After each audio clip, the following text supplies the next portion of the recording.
Kisah Nabi Nuh alaihissalam membuat kapal yang terdapat dalam Al-Quran Surat Hud ayat 32-38. Nabi Nuh alaihissalam menanam pohon kecil sehingga tumbuh menjadi pepohonan yang sangat besar. Saking besarnya pohon itu, serombongan orang yang berteduh di bawahnya pun tidak basah oleh hujan. Selama pohon tersebut tumbuh, tak seorang bayi pun lahir di Armenia. Tetapi melihat kekuasaan, Allah Subhanahu wa Ta'ala, orang-orang Armenia yang tersesat jalan hidupnya tak juga lantas mau beriman.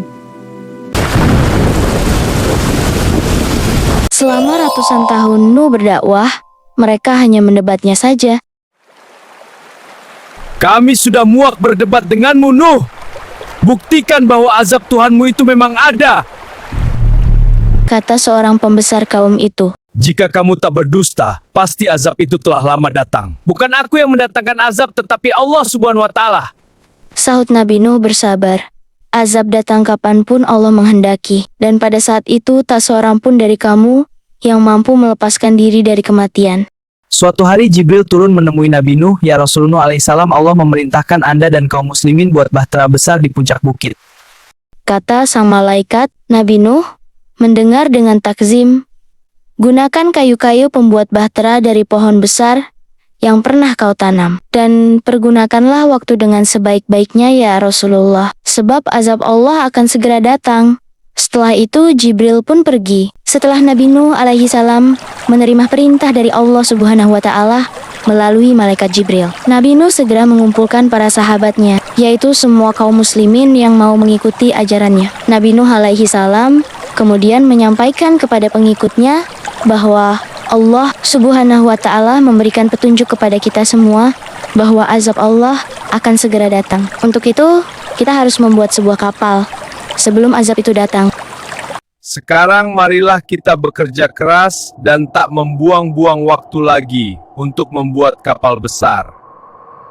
Kaum muslimin segera meninggalkan semua kegiatan sehari-harinya, lalu bekerja membuat bahtera besar. Mereka menebang semua pohon kayu raksasa yang tumbuh di negeri Armenia, lalu memotong-motongnya menjadi bilah-bilah papan. Lalu mereka membawanya ke atas bukit, lalu membuat bahtera yang amat besar.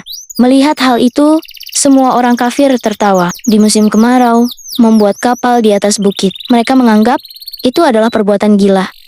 Mereka kemudian mengejek Nabi Nuh dan pengikutnya. Mengapa mereka membuat kapal di atas bukit, bukan di tepi laut atau sungai? Itu akibatnya ayah dikutuk oleh Tuhan kami. Ejekan Kan'an anak Nabi Nuh, orang-orang kafir lainnya juga menertawakan Nabi Nuh alaihissalam.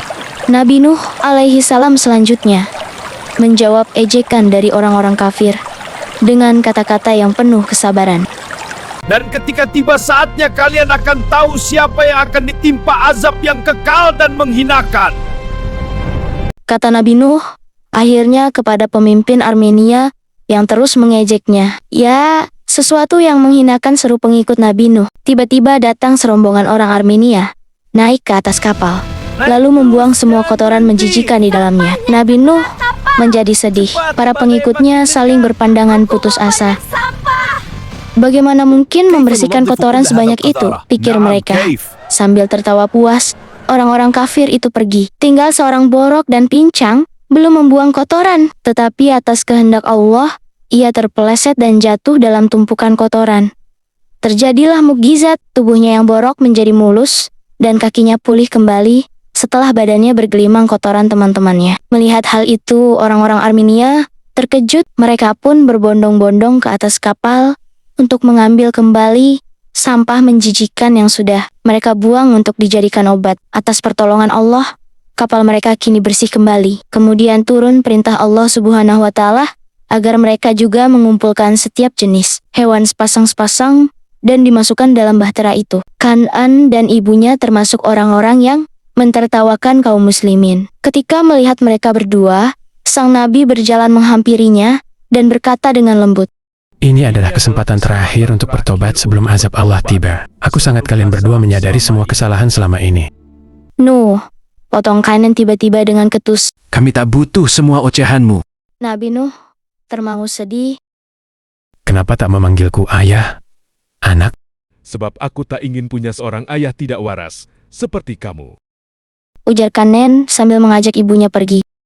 Tiba-tiba, petir menggelegar di langit. Awan hitam yang pekat datang bergulung-gulung menghampiri wilayah Armenia dari segala penjuru. Awan tampak begitu dekat dengan bumi, seolah-olah bisa disentuh bila kita melompat tinggi-tinggi. Air hujan mulai turun dari atas langit, semakin lama semakin besar.